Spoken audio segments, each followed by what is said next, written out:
Bonjour à tous, bon mercredi. Vous savez, c'est pas toujours évident de se trouver un soin adapté à notre peau pour le nettoyage du visage, par exemple. On a tous des types de peau différents. Et si vous êtes comme moi, vous aimez une routine nettoyage visage qui est simple, mais qui va convenir également si vous avez la peau sensible, ce qui est mon cas. Je vous ai déjà partagé une recette de nettoyant démaquillant à base d'huile. Moi, je l'utilise encore évidemment souvent. C'est un bon nettoyage du visage à l'huile, c'est super. Par contre, avec le temps, j'ai réalisé que le matin, j'aimais mieux avoir un nettoyant pour mon visage qui va me laisser vraiment la sensation de propreté, évidemment, mais moins l'aspect huileux. Et ça fait plusieurs semaines ou mois ou même que j'ai découvert aussi le nettoyage du visage avec simplement du miel. Ça fonctionne super bien, mais ceux qui me connaissent un peu, vous savez que j'aime ça fouiller, découvrir des nouvelles recettes et il y a de plus en plus de poudres nettoyantes pour le visage qui existent sur le marché. J'en ai testé, puis j'ai développé une recette que j'ai adorée. Alors, je vais vous la partager aujourd'hui. Une poudre nettoyante pour le visage. Alors, donc, je vais me présenter pour les gens que ça fait la première fois qui m'écoutent. Myriam Sonnet, je suis aromathérapeute, conseillère en santé naturelle, formatrice, puis ça me fait toujours plaisir de partager avec vous mes recettes simples avec des ingrédients naturels qui utilisent évidemment des huiles essentielles parce que j'en mets un peu partout dans ma journée, dans mes ingrédients corporels ou autres dans la maison, mais ça me fait toujours du bien d'utiliser les huiles essentielles, puis j'aime ça partager avec vous mes trucs. Alors, donc c'est ça. Aujourd'hui, comme je vous dis, c'est une belle découverte, la poudre nettoyante pour nettoyer son visage. C'est zéro déchet, comme vous voyez. Ça fait un beau petit bol comme ça, puis ça se conserve longtemps. C'est économique, puis je vais vous présenter les ingrédients, mais c'est tous des ingrédients naturels qu'on a souvent chez nous.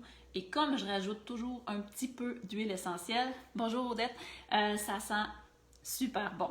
Alors, je vais juste vous dire comment on utilise ça, une poudre nettoyante pour le visage. Moi, au début, sincèrement, j'hésitais un petit peu. J'avais peur que ça me fasse une étape supplémentaire parce qu'on doit rajouter de l'eau, mais ça prend 3-4 secondes de plus qu'un nettoyant normal qu'on utiliserait et ça fait amplement le travail, puis j'ai vraiment adoré, j'ai adopté.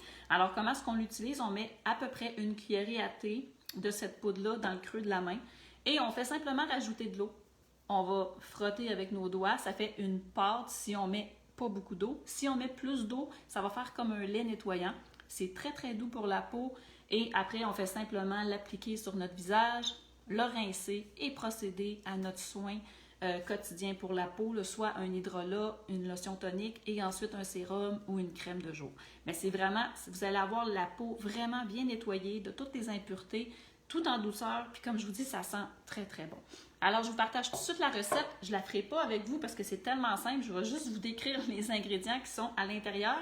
Et à la fin, je vais vous dire comment est-ce que j'ai fait pour, dans le fond, mélanger ces ingrédients-là ensemble. Alors, le premier ingrédient qui va dans notre poudre nettoyante pour le visage, c'est de la poudre d'amande. Vous pouvez la faire vous-même à la maison ou l'acheter également à l'épicerie. La poudre d'amande, de par sa composition en nutriments, elle a vraiment un aspect qui va être nourrissant pour la peau. Ça a des bienfaits apaisants, adoucissants et c'est vraiment très très bon là. Dans les soins du visage, la poudre d'amande, ça revient beaucoup dans les recettes que j'ai vues. Il y en a qui utilisent également la poudre de cacao qui pourrait être très bonne aussi. Ensuite, on met un quart de tasse de poudre d'amande et un quart de tasse d'argile blanche kaoline que je vous ai déjà mentionné. L'argile blanche kaoline qui va, évidemment, comme les argiles, ça nettoie très très bien, ça purifie la peau, mais l'argile blanche, elle a vraiment est vraiment adaptée pour les peaux sensibles. Elle est très très douce, donc aucun souci pour les gens qui ont la peau sensible et c'est vraiment utilisé souvent dans les produits nettoyants pour le visage, justement l'argile blanche. Alors un quart de tasse aussi.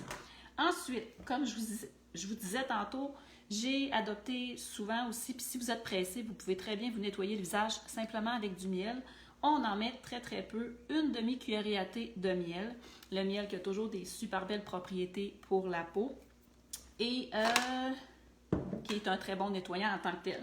Ensuite, le miel, moi je mets une demi-cuillerée à thé. Comme je vous dis, c'est des petites quantités là, de liquide et c'est de l'huile. J'ai choisi le macérat de calendule parce que je vous en parle souvent, je l'adore le calendule, mais vous pouvez très bien mettre de l'huile de jojoba ou une autre huile végétale.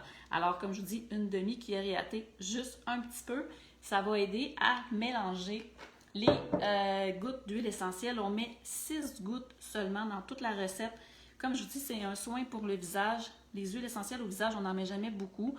Et c'est pas nécessaire non plus pour un nettoyant, mais 6 gouttes, c'est juste assez pour que ça sente très très bon puis qu'on ait les bienfaits également aromatiques de la camomille qui sont... Moi, j'ai choisi la camomille romaine. La camomille romaine se prête très très bien aux soins de la peau et son arôme, c'est toujours relaxant.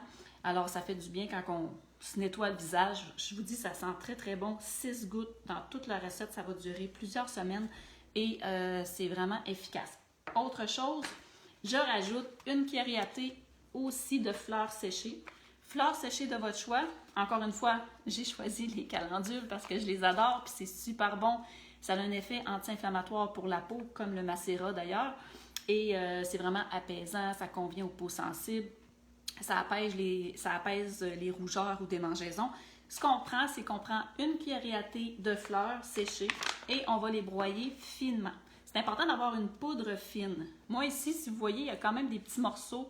Je ne l'ai pas broyé finement, donc je ne devrais pas l'utiliser à tous les jours parce que ça a un aspect un peu plus comme exfoliant. Mais si vous l'utilisez 2-3 fois par semaine, pas besoin, vous pouvez simplement hacher les fleurs séchées. Ça va avoir un petit effet, comme je vous dis, d'exfoliation. Si vous voulez utiliser votre poudre nettoyante à tous les jours, c'est vraiment mieux de mettre complètement en poudre fine vos plantes que vous allez choisir d'intégrer. Et le petit truc, vous pouvez mélanger vos plantes, là, votre cuillerée à thé de fleurs séchées à broyer. Vous pouvez la mélanger, par exemple, dans votre moulin à café avec l'argile. Et ça va vraiment faire une poudre fine. Ça va aider à broyer vos... Les fleurs séchées, Odette, bien ceux-là, moi, j'ai malheureusement pas un très beau jardin ici. Là, je m'en occupe pas souvent. Je suis pas ici tout le temps. Puis j'habite sur la Côte-Nord. Puis je passe pas l'été chez moi tout le temps. Donc, je les ai achetés chez les Andes Fleurs. Mais il y en a beaucoup dans toutes les herboristeries. Vous pouvez en trouver. Puis c'est avec ceux-là aussi que j'ai fait d'ailleurs mon macérat. Là, ça, c'est le deuxième pot. J'en ai un pot complet l'autre jour. Donc, ça dure très, très, très longtemps. Alors, comme je vous disais, les étapes, on mélange tout ça, mais l'idéal, c'est d'aller prendre votre demi-cuillerée à thé d'huile, le macérat dans mon cas, et la demi-cuillerée à thé de miel, de mélanger le tout et d'ajouter vos 6 gouttes d'huile essentielle, bien brassées. Et ensuite, on va ajouter les poudres, soit la poudre d'amande et l'argile blanche et les fleurs séchées. Puis on va brasser comme il faut.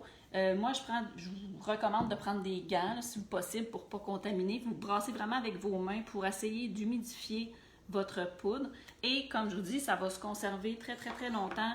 Moi, j'ai mis ça dans un petit contenant hermétique.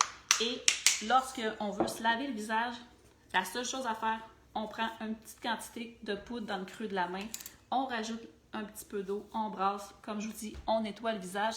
C'est super, la peau est douce, douce, douce. Et après, vous pouvez procéder à votre soin quotidien. Là. Vous pouvez le faire le soir. Moi, je privilégie ce nettoyage-là le matin.